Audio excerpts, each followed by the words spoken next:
디모데후서 2장 1절에서 4절까지 말씀입니다.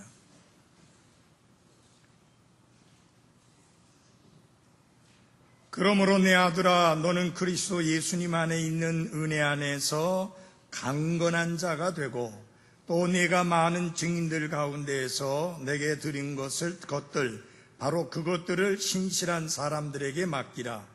그들이 또한 다른 사람들을 가르칠 수 있으리라.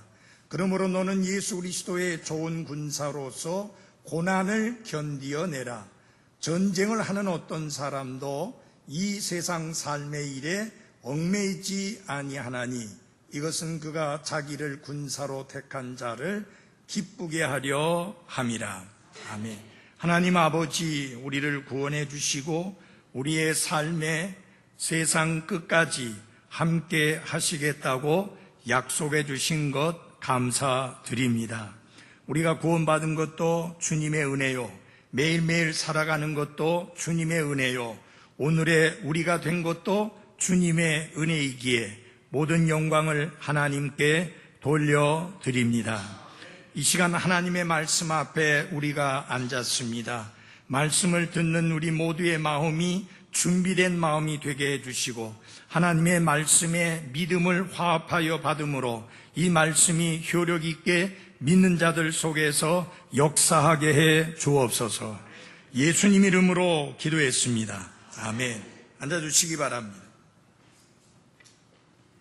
오늘 오후에는 고난을 견디어내라 라는 제목으로 말씀을 드리겠습니다. 다 같이 한번 해볼까요? 고난을 견디어내라. 사도 바울은 감옥 생활을 많이 했습니다. 그리고 마침내 그리스도를 위하여 그의 목숨을 내놓게 되는 순교를 당했습니다.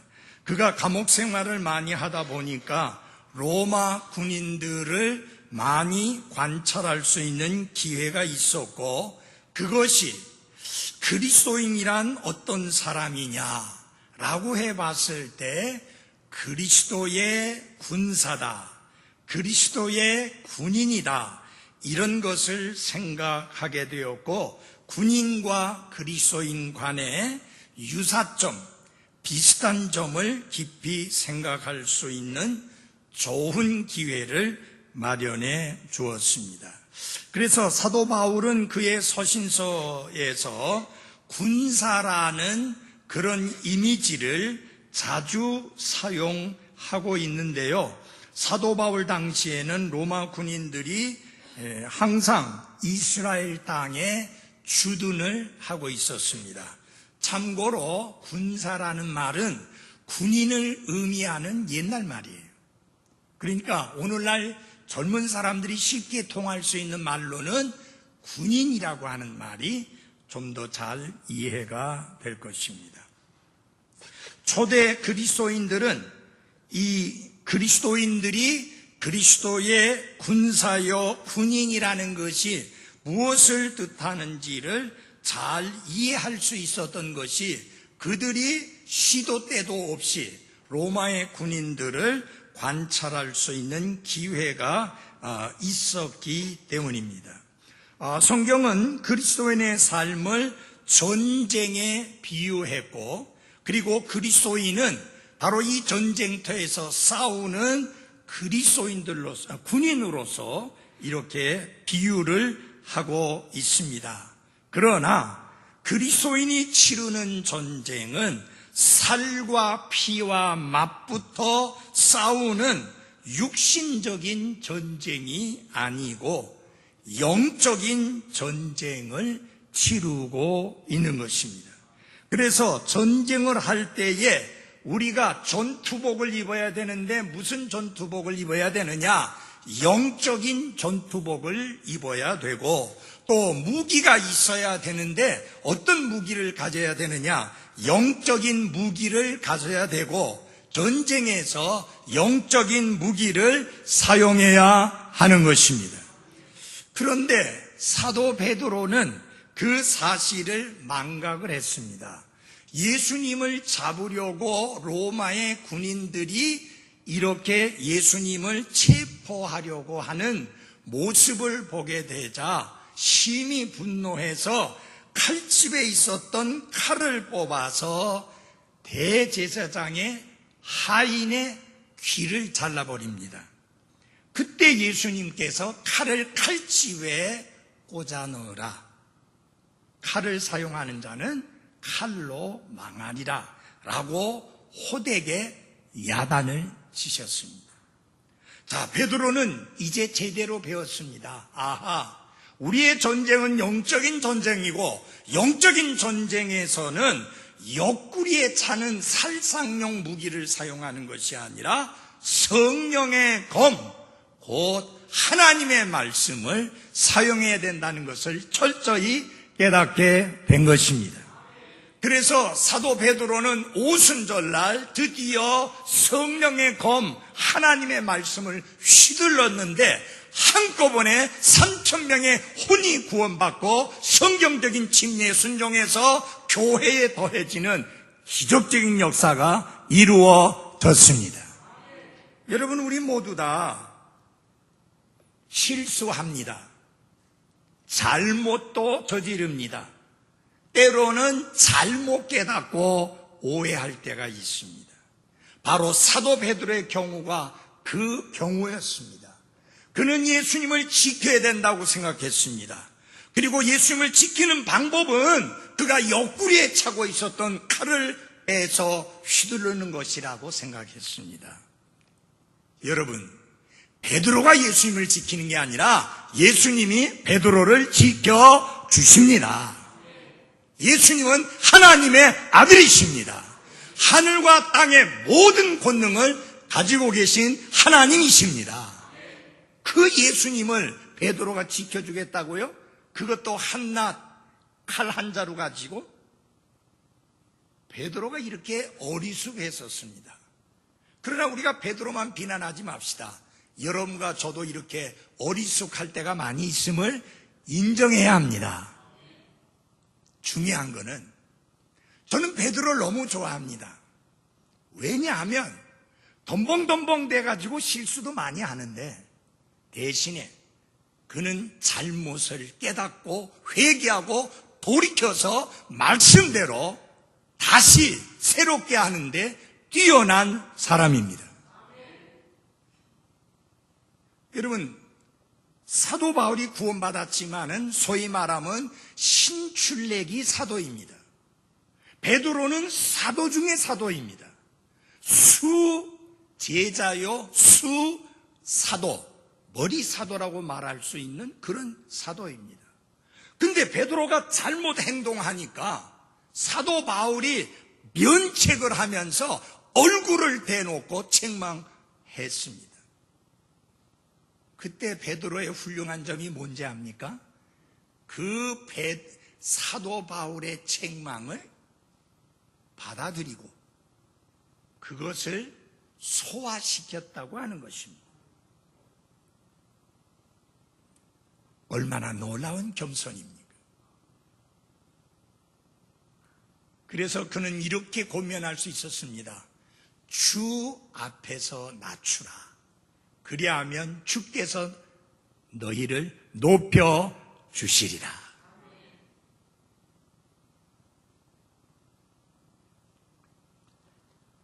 여기에서 우리는 그리스도인이 예수 그리스도의 군사요 군인이다 하는 것을 말씀드린데, 조금 전에 어떤 분이 잠자기를 좋아하지 말라는 요절을 해오셨어요. 지금 잠자기를 좋아하지 마십시오. 지금은 잠자는 시간이 아니니까 깨어 있어야 됩니다. 저는 이해할 수 없는 것 중에 하나가, 하나님께 영과 진리로 경배드리기 위해서 모였는데 존다. 그건 어쩌다가 조는 건 이해가 가지만 잔다. 그건 도대체 이해가 안 갑니다. 예. 잠은 집에 가서 주무십시오. 그리고 한 가지 아셔야 될 게, 죽으면 영 오래오래 잡니다. 주님이 깨워서 일으키실 때까지 주무셔야 돼요. 무덤에 가면 할 일이 없어요, 잠자는 거 외에는.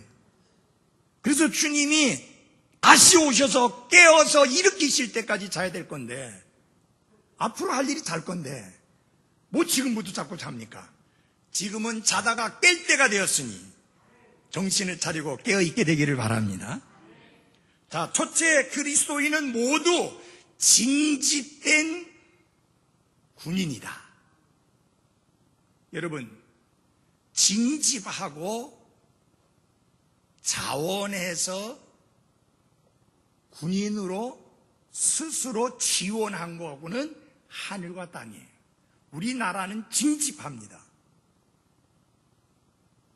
프랑스는 지원합니다. 그래서 직업군인이 되는 거예요. 우리나라는 특별한 사람들 말고는 직업군인이 아니고 나라의 부름을 받아서 징집된 사람입니다. 승우가 얼마나 군에 가기 싫었겠어요. 왜냐하면 다른 애들 다 군대 갈 때 공부한다고 있다가 뒤늦게 가니까 불편하잖아요. 근데 그리스도인은 자원에서 그리스도의 군인이 된 사람이 아니라 그리스도에 의하여 징집을 받아서 그리스도의 군인이 된 사람들입니다. 우리 2장 4절을 열어주시기 바랍니다. 2장 4절, 디모데후서 2장 4절. 전쟁을 하는 어떤 사람도 이 세상 삶의 일에 얽매이지 아니하나니 이것은 그가 자기를 군사로 택한 자를 기쁘게 하려 함이라.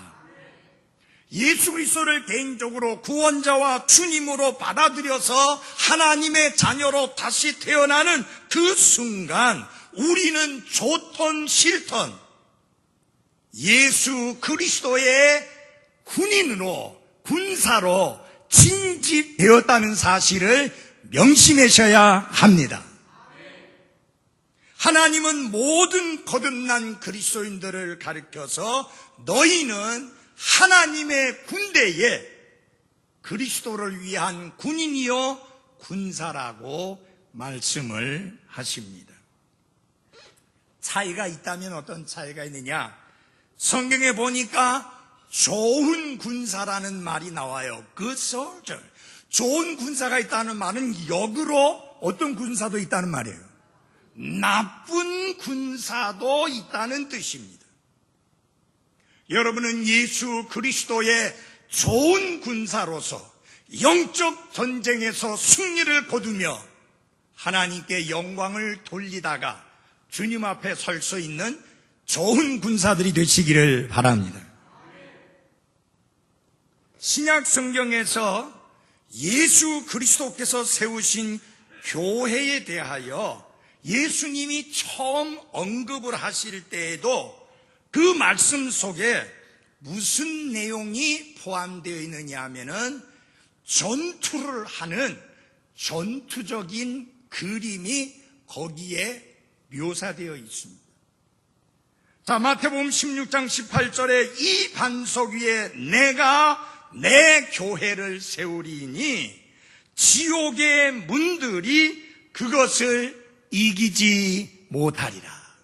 지옥의 문들이라는 것은 지옥의 세력을 말합니다. 지옥의 권세를 말합니다. 그 어떤 지옥과 같은 권력과 권세라 할지라도 주님의 교회를 이길 수 없다고 하는 사실입니다. 그래서 역사 속에서 기독교를 엄청나게 핍박하고 그리스도의 교회를 엄청나게 핍박해서 말살을 하려고 했지만 21세기 오늘도 전 세계적으로 수많은 교회들이 하나님의 뜻을 이루어가며 세계 선교에 기여를 하고 있습니다. 왜? 주님이 약속하셨잖아요. 어떤 권세도 어떤 권력도 주님이 세우신 주님의 교회를 이길 수 없다. 이긴다는 것은 무슨 의미예요? 전투적인 의미예요. 어떤 분들이 운동을 가리켜서 참여하는 데 의의가 있다. 저는 그것처럼 멍청한 소리는 없다고 봐요. 운동하면 이겨야 돼요. 싸우면 이겨야 돼요. 여러분, 싸움에 패배했을 때 여러분들은 포로가 돼요. 모든 거 다 뺏겨요. 심지어 여러분의 자녀들, 부모들까지도 포로가 됩니다. 근데 왜 져야 합니까? 이겨야지요. 어젯밤에 우리 축구 대표팀들이 일본 놈들을 이기니까 너무너무 좋은 거예요. 똑똑한 일본 놈들은 이겨야 돼. 야구도 이기고 축구도 이기고 좋더라고요. 아니 뭐 운동 경기는 참여하는 데에 이의가 있다. 그럼 뭐 하려고 돈 쏟아부어요? 왜 그렇게 많은 돈을 쏟아붓고 왜 머리가 깨져 퍼져나갈 정도로 전략을 짜가지고 시합을 합니까? 이기려고. 어떻게 그 일본 선수 하나 보니까 머리에 붕대로 하는데 옆에서 피가 줄줄 흐르는데도 거의 끝까지 전반 후반까지 다 뛰었잖아요. 나중에 연장전에만 안 뛰었지만 왜 그 사람 그렇게까지 뜁니까? 이기려고. 여러분, 그리스도인의 싸움에서 영적 전쟁에서 이기는 성도들이 돼야 되고 결코 지는 패배자들이 돼서는 안 됩니다. 지금 하나님의 군대의 전사들인 여러분과 저는 사탄과 죄와 사망과 지옥에 속한 권세를 포함해서 모든 권능을 갖고 계신 우리의 대장 예수님을 따르고 있는 그리스도의 군인이라는 사실을 잊지 마십시오. 이스라엘 백성이 이집트에서 구출된 후에 바로 경험한 것 중에 하나가 뭐냐면 전쟁이에요. 아말렉과의 전쟁을 치르게 됩니다. 그들은 좋던 싫던 이미 하나님의 군대의 군인이 되어 있었고 그래서 그들은 전쟁을 치를 수밖에 없습니다. 제가 열심히 설교하니까 좀 덥네요. 선풍기 좀 켜고 하겠습니다.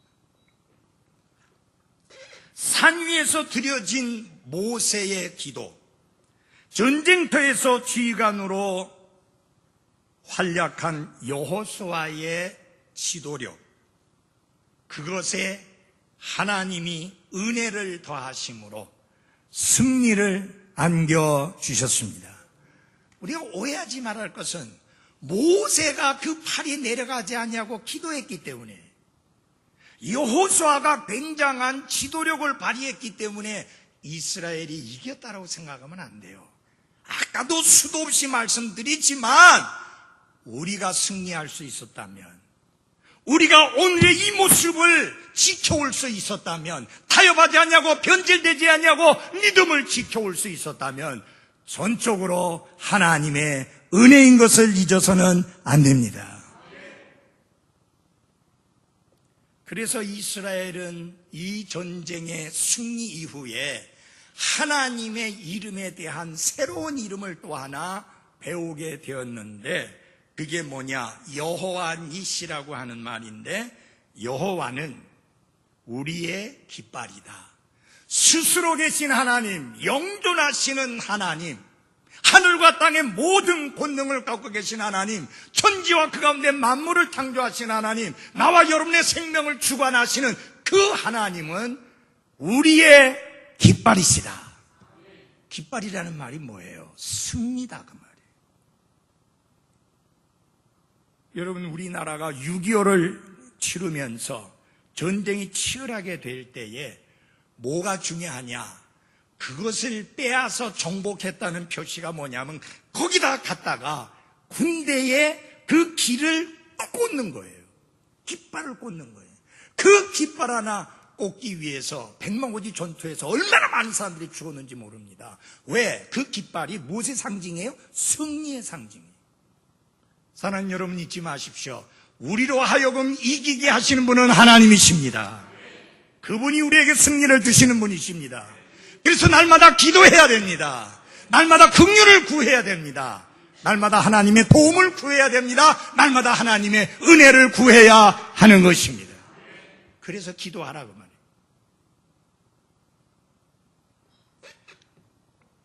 근데 우리가 따르고 있는 대장은 세상으로부터 버림받고 세상으로부터 거절을 당한 대장이십니다. 구원받지 못한 이 세상이 볼 때 예수 그리스도는 패배자요, 예수 그리스도는 따를 가치가 전혀 없는 분입니다. 왜?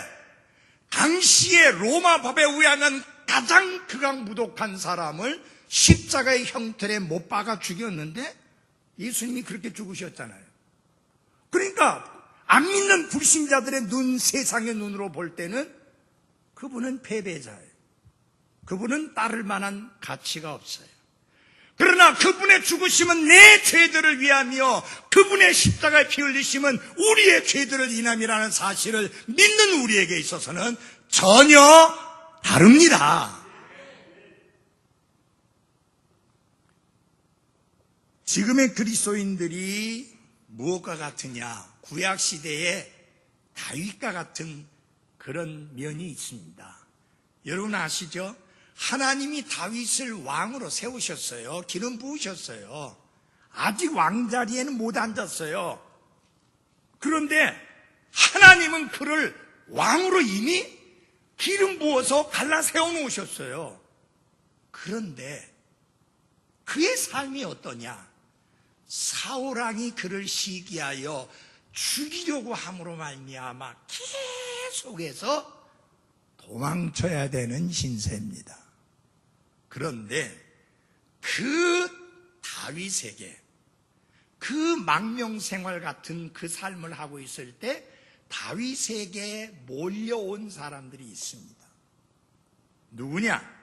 고난 중에 있던 사람, 빚진 모든 자, 불만이 있던 모든 자가 그 다윗에게 모였고 다윗은 그들을 다스리는 대장이 되었다. 그랬습니다. 이걸 가만히 보면 여러분, 우리 대장 되신 예수님은 고난 중에 있는 우리에게 기쁨을 주셨습니다. 죄로 말미암아 어마어마하게 감당할 수 없는 빚을 진 우리를 예수님은 단번에 탕감해 주시고 죄 없다고 선언해 주셨습니다. 불만투성이었던 우리 마음속에 감사와 기쁨과 찬양을 심어주신 분이 예수 그리스도입니다. 당시에 불만이 있던 자가 다윗에게 가서 해결됐어요. 빚진 자들이 다윗에게 가서 해결됐어요. 고난 중에 있던 사람들이 다윗에게 가서 해결이 됐어요. 마찬가지로 여러분과 저도 예수님께 갔더니 예수님이 모든 문제를 해결해 주셨습니다. 어느 누구도 해결해 줄 수 없는 죄들의 문제를 해결해 주신 주님을 찬양 드립니다. 가난의 문제, 어쩌면 정치가나 혹은 통치자가 해결해 줄 수 있을지 모릅니다. 근데 그게 안 쉬워요. 여러분, 문재인 정부 들어와서 어쩌든지 가난한 자 없이 다 잘 먹고 잘 살게 하려고 소득 증도 뭐 주도 총장인가 뭔가를 외치면서 하고 있는데 잘 안 되잖아요. 그래서 기본금을 올려놓으니까, 최저임금을 올려놓으니까 요 사람들이 전에보다 수입이 높아지니까 더 좋아서 더 열심히 일해야 되는데, 아하, 더 일할 필요 없구나. 그래서 5일만 일하고 놀아버리니까 우리 이정환 형제 같이 편의점 3개 하는 사람은 주일날 교회를 못 와요. 맡길 사람이 없어. 여러분, 인간이 얼마나 교활하고 간교하고 꾀가 많고 게으름이 심한지 도덕으로 정치할 수 없습니다. 지미 카터 대통령이 대통령이었을 때 나라와 나라의 관계에서 도덕을 주장했는데, 여러분, 나라와 나라와의 관계에서는 도덕이 아니고 국력이에요. 그래서 지미 카터가 대통령이었을 때 미국이 제일 약한 나라였어요. 약간은 좀 해계망측하지만 트럼프가 대통령 되면서 Great America, Strong America, 위대한 미국, 강한 미국 지금 되고 있잖아요.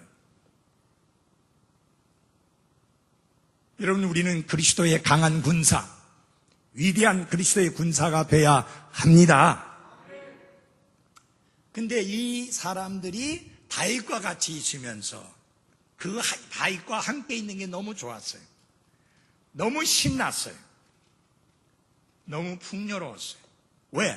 다윗이 다 해결해 줬어요. 그러나 다윗도 한계가 있었지만 우리 예수님은 한계가 없습니다. 모든 문제를 해결해 줄 수 있는, 모든 문제의 해결의 열쇠가 되시는 예수 그리스도를 인하여 감사와 찬양을 드립니다.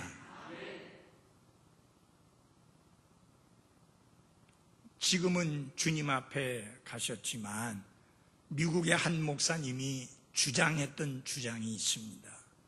그것은 뭐냐면 Jesus is the answer 라는 그런 구호입니다. 예수님은 해답이시다. 모든 문제의 해답이시다. 그래서 창녀들이 구원받고 변화되어 선교사의 아내가 되고 목사의 아내가 되었습니다. 개망난이로 살던 자가 구원받고 변화되어 목사가 되고 선교사가 되었습니다. 오직 한 분 예수님은 해답이시다라는 그 믿음을 가지고 사역했던 그분 때문에 저는 여러분에게 분명하게 말씀드립니다. 예수 그리스도는 해답이십니다.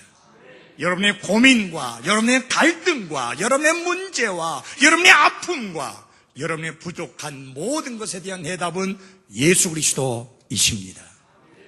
아니 목사님 예수 그리스도 안에 돈도 있어요? 당연하죠. 그분이 하늘과 땅의 주인이신데 그분이 하늘에 있는 것, 땅에 있는 것 모든 것의 주인이고 땅 속에 있는 금과 은의 주인이신데 왜 그분에게 돈이 없어요? 구하라 그러면 너에게 주실 것이요라고 했잖아요. 두 번째로 우리가 그리스도의 군사라고 하면 이렇게 징집이 되었으면 요새 우리나라 젊은 군대 애들처럼 어리버리한 군대가 돼서는 안 돼. 요새 우리 군인들 보면요 참 걱정돼. 우리 승우 봐도 그래. 아니 무슨 군인이 딱 휴가 나와서 정성 하던데 정성. 옛날 같으면요 여기가 쩌렁쩌렁 울리고 이게 각도 딱 있어갖고 하는데 정성. 이러니 우리가 어떻게 이 젊은 사람들에게 나라를 맡겨요?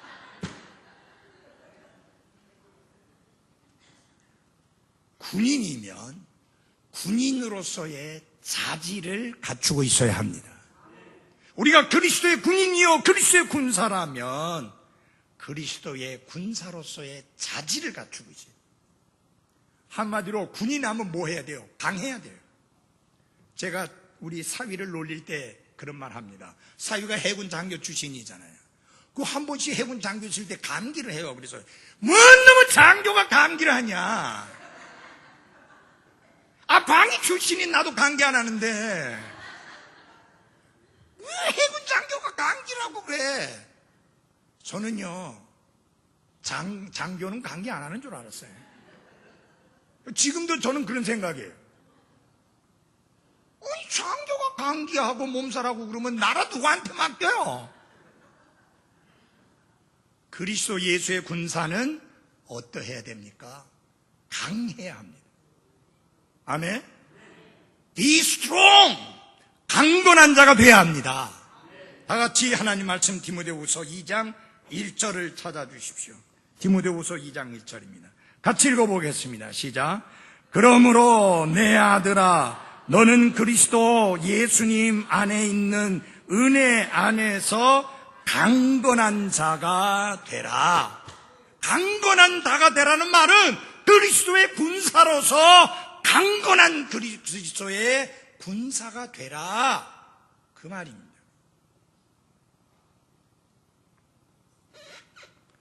제가 방위 출신이라서 그런지 제가 제일 좋아하는 부대가 어느 부대냐면은 특수부대. 좋아합니다. UDT라든지 네이비 실이라든지 아주 이런 데 좋아해요. 그런데 해병대라든지. 근데 이게 어떻게 된 놈에게 해병대 출신이 저 금정산 올라가는데 평평한 길 올라가는데 갖고 목사님 못 가겠어요. 그래. 방위 출신 올라가는데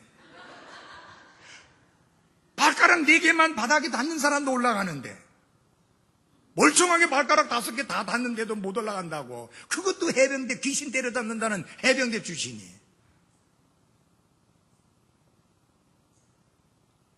전에는 그랬죠. 조심하십시오.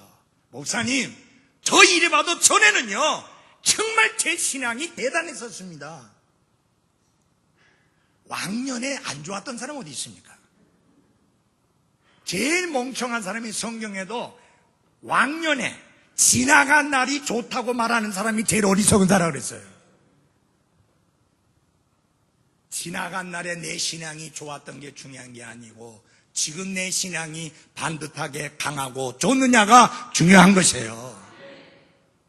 앞으로 살 날을 향해서 바라봐야지 이미 지나간 것은 패배자든 승리자든 끝나버린 거예요.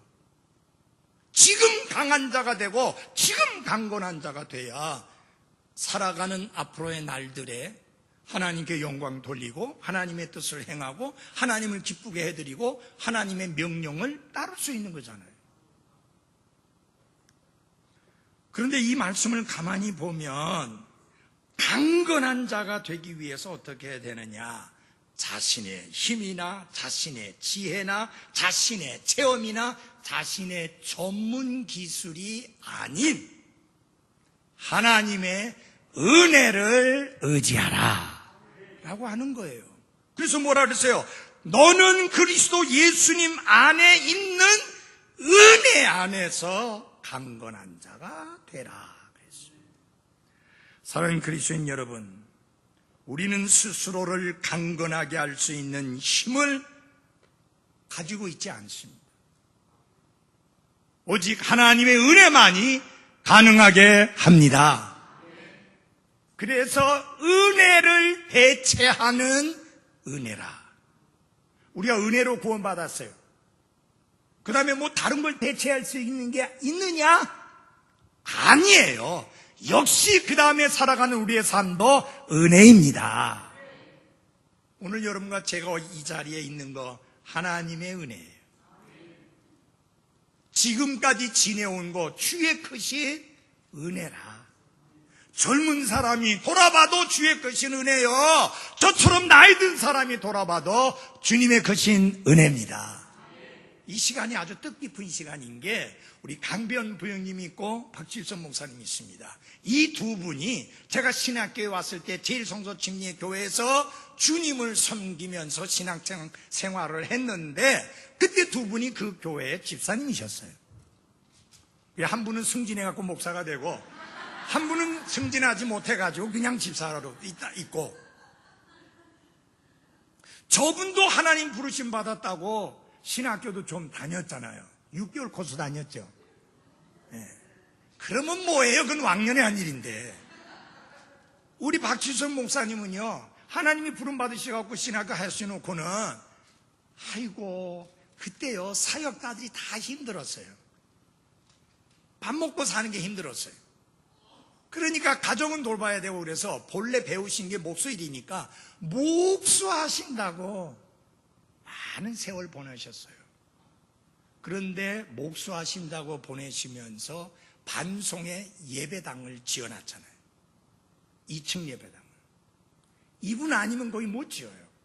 지금 있는 평강성도 침례교회도 이분 아니면 건물 반듯하게 할 수 없어요. 제가 옛날에 그 건물 가봤는데 천정 내려앉을까 봐 겁나요. 그랬던 건물인데 지금 깔끔하게 해결해놨고 옆에 또 교육관까지 지어가지고 우리가 내년 여름에는 그리로 여름 수련회를 하러 갈까 지금 생각 중에 에어컨 시설까지 딱 해놨거든요. 이분 아니면 안 되는 거예요. 근데 지금 80이 넘으셔가지고 88이신가요? 5, 팔팔하게 사시겠대요. 예. 그러니까 그런데도요 얼마나 일을 많이 하시고 얼마나 일을 잘하시는지 동네 고장난 거 뭐 이런 거 다 고쳐줘요. 그러면 그렇게 할 수 있는 게 박 목사님의 마음이 따뜻해서냐? 아니에요. 하나님의 은혜입니다. 하나님이 그 마음속에 그런 마음을 일으켜 주셨기 때문에 가능한 거예요. 여기 우리 윤 목사님 그 둘째 딸이죠. 예, 봉주 자매에 있는데 윤 목사님 저를 가르치셨던 스승이셨거든요. 진짜 강하신 분이었어요. 그래서 제가 그분 보고 배우면서 저도 그렇게 강한 사람이 된 거예요. 예, 옛날에 윤 목사님 좀 젊으실 때 설교할 때 보면 진짜 대단했었어요. 저도 그 본받아갖고 지금 그렇게 하고 있잖아요. 근데 가만히 돌아보면 지난 50년 제가 신학교 졸업하고 나서 오늘 가까이 이제 50년 가까이 이렇게 돌아보니까 말은 한마디밖에 없어요. 지금까지 지내온 거 하나님의 은혜다. 앞으로 지내갈 것도 하나님의 은혜다. 그래서 우리를 강하게 하는 것이 무엇이냐? 우리의 힘, 우리의 지혜, 우리의 기술, 우리의 지식이, 우리의 체험이 아니고 하나님의 은혜라는 것을 잊지 마십시오. 근데 하나님이 이 은혜를 누구에게 베푸느냐? 모든 구원받은 그리스도인들에게 베푸시고 잃어버린 죄인들에게 베푸시니 내가 소외되지 않았으니 감사해야 돼요. 이 땅의 혜택 중에는 누구는 받고 누구는 못 받아요. 뭐 다른 사람들이 요새 뭐 65세 이상이면 뭐 나라에서 뭐 돈 준다면서요. 그래갖고 동사무소에 가갖고 왜 난 안 줍니까? 뭐 하십니까? 목사입니다. 교회에서 월급 받으세요. 그래서 안 받는다 할 수 없잖아요. 우리 받아요. 그러니까 1년에 얼마 받아요? 얼마 받습니다니까. 안 돼요? 그래서 가래요. 그래서 못 받고 왔어요. 혜택이 모든 사람에게 가는 게 아니라 어떤 사람들에게 가요. 근데 하나님이 베푸신 은혜는 모든 사람들에게 베풀어집니다. 여기 계신 분 중에서 어느 누구도 제외되신 분이 없어요. 그러니 마음 놓으시고 하나님 내 삶에 풍성한 은혜를 베풀어 주옵소서라고 기도하십시오. 물질이 필요합니까? 물질의 필요를 채워주시는 은혜를 베풀어 달라고 기도하십시오. 직업이 필요한가요? 직장이 필요한가요? 새로운 자영업의 시작이 필요한가요? 그것을 채워달라고 기도하십시오. 하나님은 모든 것을 하실 수 있는 전능하신 하나님이십니다. 결국 이 2장 1절이 우리에게 가르쳐주는 것은 무엇이냐? 우리 자신의 힘을 의지하지 말고 하나님의 은혜를 의지해서 살라. 그러면 뭐 우리 짜도록 힘들게 훈련하고 뭐 할 필요 없겠네요. 그리스도의 군인은 훈련을 해야 돼요. 아니 목사님 은혜로 된다면서요. 근데 은혜로 강건한 자가 되는 게 사실인데 또한 성경에서는 뭐라고 했느냐? 연습하라, 훈련하라 라는 말씀이 있어요. 다 같이 한번 말씀 하나 찾아보겠습니다. 디모데전서 4장 7절입니다. 디모데전서 4장 7절. 거기에서 뒷부분에 보면 이런 말씀이 있습니다. 하나님의 성품에 이르도록, 즉 경건에 이르도록 스스로 뭐하라? 훈련하라. Exercise thyself. 스스로 훈련하라. 그랬습니다.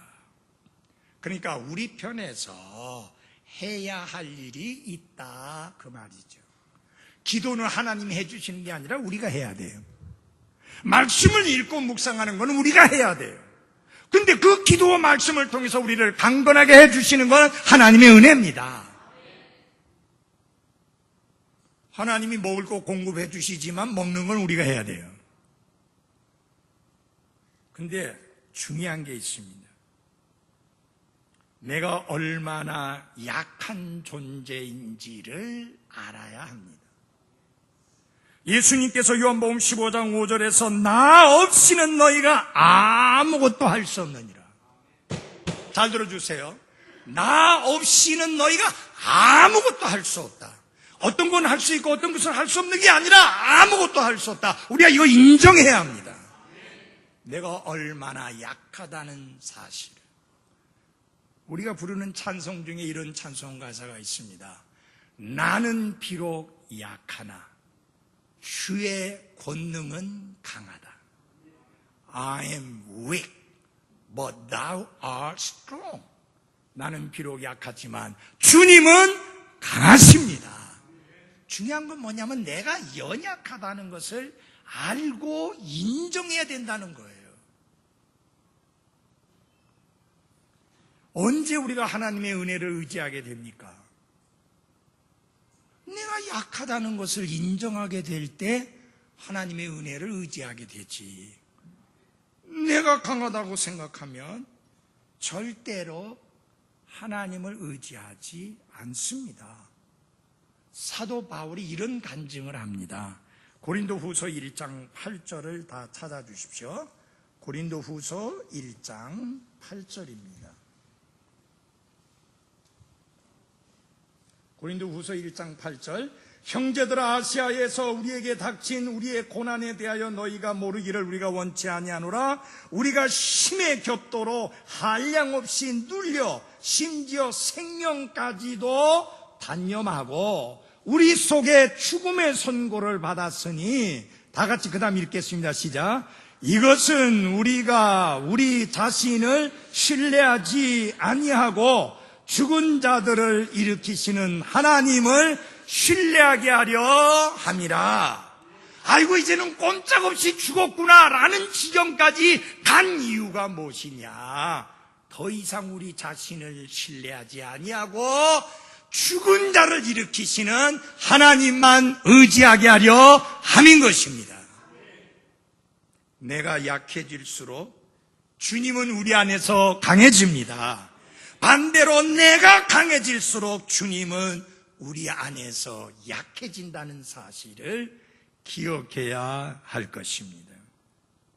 하나님께 굴복하고 하나님을 신뢰함으로써 하나님의 은혜의 역사에 우리 자신을 내어드려야 합니다. 성경은 베드로전서 5장 10절에 하나님은 모든 은혜의 하나님이시다, 그렇게 말씀했고요. 야고보서 4장 6절에서는 그분께서 더 많은 은혜를 베푸신다. 모든 은혜를 가지신 하나님이 우리가 구하는 것보다 더 많은 은혜를 주시는 분이시다. 여러분, 사람은요 10개 구하면 가능한 한 좀 이렇게 추려내가지고 8개나 7개 주고 싶어 해요. 근데 하나님은 10개 구하면 12개, 15개, 20개 주고 싶어 하시는. 에베소서에서도 사도 바울은 우리가 구하는 것이나 생각하는 것보다 더 넘치도록 허락하시는 하나님이라고 말씀했어요.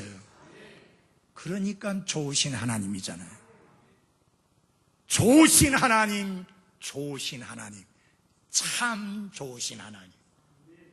그분이 언제 우리에게 좋으십니까? 어떤 때, sometime이 아니라 항상 좋으신 하나님이십니다. 하나님의 선하심을 의심하지 마십시오. 미련하고 어리석은 짓입니다. 하나님은 언제나 선하십니다. He is good to me. 나에게 선하신 분이십니다. 여러분은 모르겠어요. 다원 하나님 나에게 선하신 분이에요. 아이고, 목사님 다쳐가지고 다리 찔뚝거리면서 슬리퍼 신고 설교하면서도 뭐 하나님이 선하시다고 합니까? 선하시니까 허리 안 다치고 이렇게 서서 설교하잖아요. 왜 하나님이 허락하신 내 삶의 환경 속에서 왜 좋은 것들 생각하지 않냐고 나쁜 것들만 생각하면서 불평하고 원망하려고 합니까? 매튜 헨리가 강도를 만나가지고 몽땅 털렸어요. 돌아와가지고 부인에게 그 이야기를 하면서 감사합니다 그러는 거예요. 부인이 하는 말이, 당신 미쳤어요? 아니, 강도 만나가지고 다 털리고 오고서는 뭐가 감사합니까? 여보, 내가 강도가 아니고 강도 당한 것이 감사합니다. 그렇잖아요. 에? 맞아요? 그 다음에 내가 가진 것만 가지고 가고 내 목숨 안 가져간 거 감사하잖아요. 나를 홀라당 벗겨놓지 아니하고 옷이라도 입고 집에 올 수 있게 해주시니 감사하잖아요. 여러분, 모든 일에서 모든 일로 인하여 감사하라고 하는 하나님의 말씀은 공간이 부족해서 공간 채우기 위해서 거기 기록되는 게 아니라 실제로 그것이 가능하기 때문에 주신 말씀입니다. 하나님이 주신 단 한 번 주어진 기회의 삶을 불평이나 하고 원망이나 하고 누군가를 비난이나 하고 비방이나 하고 그렇게 살다가 끝내겠습니까? 여러분, 세상은 나를 중심으로 해서 돌아가고 있지 않습니다. 내가 역사의 중심에 와 있지 않습니다. 역사의 중심은 그리스도이십니다. 그리스도를 중심으로 내 삶이 돌아가야 합니다. 그리스도를 중심으로 해서 돌아가면 감사하게 돼 있고 찬양하게 돼 있고 기뻐하게 되어 있습니다. 중요한 거는 나를 중심으로 해서 돌아가려고 그렇게 인생이 삶이 그렇게 돌아갈 것이라고 기대하니까 불평이 많고 불만이 많죠. 누가 내 기분을 좋게 해주고 누가 내 기분 맞춰주고 누가 내가 원하는 대로 다 해줍니까? 아무도 안 해줘요. 3살, 4살짜리도 안 해요. 어떻게 그렇게 해요? 그래서 우리를 강력하게 훈련시켜야 되는데 강력하게 훈련시키는 2가지 무기가 있는데 하나는 하나님의 말씀이고 또 다른 하나는 기도입니다. 기도해야 돼요. 예수님께서 베드로에게 야, 시험에 들지 않게 깨어있어 기도하라. 베드로가 뭐라고 말했습니까? 주님, 모든 사람은 다 버릴지언정 내가 주를 위하여 죽을지언정 절대로 주인을 부인하지 않겠다고 큰 소리 쳤지만 3번이나 모른다고 부인하고 맹서하고 저주까지 했는데 그것도요 무장되어 있는 군인 앞에서가 아니고 여자 하인들 앞에서 그렇게 했습니다. 여러분, 내 신앙이 변질되지 아니하고 배신하지 아니하고 끝까지 믿음을 지키며 승리의 삶을 살려고 하면 기도하셔야 합니다. 왜냐하면 마음에는 원이로되 육신이 연약하기 때문입니다. 여러분, 마음에 결심하면 그대로 다 되는 거 아닙니다. 하나님의 은혜와 도우심이 아니면 절대로 그렇게 살아갈 수 없습니다.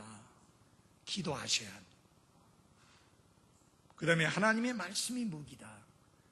여러분, 예수님이 40일 동안 기도하고 줄이신 가운데 계실 때 사탄이 와서 예수님을 시험하고 공격했습니다. 그때 예수님이 시험을 받고 공격을 당할 때에 어떻게 대처하셨습니까? 하나님의 아들로서의 권능으로 대처하시지 않았어요. 그분이 만약 하나님의 아들로서의 권능으로서 육신의 정욕과 안목의 정욕과 이 삶의 자랑에 대처해서 공격받은 것을, 시험받은 것을 해결하셨다면 예수님은 하나님의 아들이시니까 그 권능을 가지고 계시니까 당연히 승리하시지. 근데 우리는 안 돼. 할 것인데 그렇게 핑계댈 수 없는 게, 여러분 잘 들어주십시오. 예수님이 사탄의 공격과 사탄의 유혹과 사탄의 시험을 무엇으로 물리치셨느냐? 하나님의 기록된 말씀으로 물리치셨습니다. 그래서 예수님이 상관이야. 기록된 바, it is written. 기록된 바, 그게 중요한 거예요. 성경이 무엇을 말하고 있느냐? 그것이 승리의 비결입니다. 그러므로 하나님의 말씀에 칼을 휘두를 줄 알도록 훈련되어 있어야 됩니다. 여러분, 좋은 칼 있으면 뭐예요? 이거 휘두르지 못하면 안 되는 거예요. 제 아내하고 코스트코에 가가지고 그 스페인에서 만든 그 과도를 사왔습니다. 제가 과일 깎는 건 제 담당이니까 이제 깎는데, 이걸 제가 늘 깎으니까 내 아내는 그 칼만 보면 겁을 먹고 잘 안 쓰려고 그래요. 너무 익숙하지 않고 위험하대요. 근데 저는 그 칼이 너무 좋아요. 잘 깎이거든요. 거기다 갈기까지 하면 너무 잘 깎이거든요.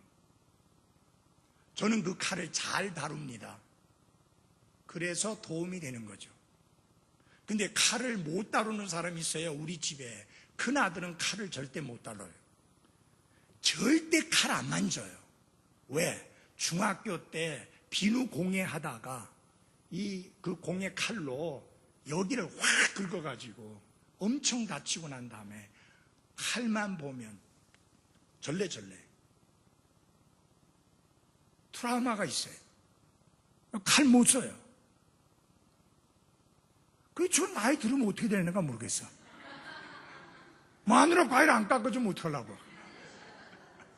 지도 못 깎아 먹고. 그러니까, 맞아요. 그러니까 그냥 사과도 전체 들고 우뚝우뚝 먹으려고 그러잖아요. 나같이 근데 그렇게 못 먹는 사람은 반드시 깎아야 되거든요. 여러분, 하나님의 말씀이 우리에게 있어요. 이게 성령이 사용하시는 칼이에요. 근데 이 말씀을 잘 다룰 줄 알아야지. 말씀을 잘못 다루면 이단자들처럼 살자도 죽여요. 여러분, 그 여자 하나가 저 PD가 무슨 뭐 낙원이라고 하면서 해가지고 그 미친 여자 이야기 듣고 그 수백 명 갔잖아요. 엄마가 자식 때리게 하고 자식이 엄마 때리게 하고 그냥 때리는 게 아니에요. 인정사정 없이 때리는 거예요. 피투성이가 되도록. 근데 그거를 어떻게 해서 그렇게 되느냐. 타당마당을 정하게 하사. 마태복음에 그런 말씀이 있어요. 그래서 이렇게 때리는 게 타당마당 정하게 하는 거래요. 그렇게 가르쳤어요. 하나님 말씀을 잘못 사용하니까 그리 끔찍한 일이 생기는 거예요. 그러니까 하나님 말씀 잘 다뤄야 합니다. 성경은 하나님의 말씀을 올바르게 나누라. 은혜와 율법을 정확하게 나눠야 합니다. 믿음과 행위를 정확하게 나눠야 합니다. 구약과 신약을 정확하게 나눠야 합니다. 교회와 이스라엘을 정확하게 나눠야 합니다. 이 말씀을 제대로 다룰 줄 모르면 하나님 말씀이 약인데 독이 되게 만드는 거예요.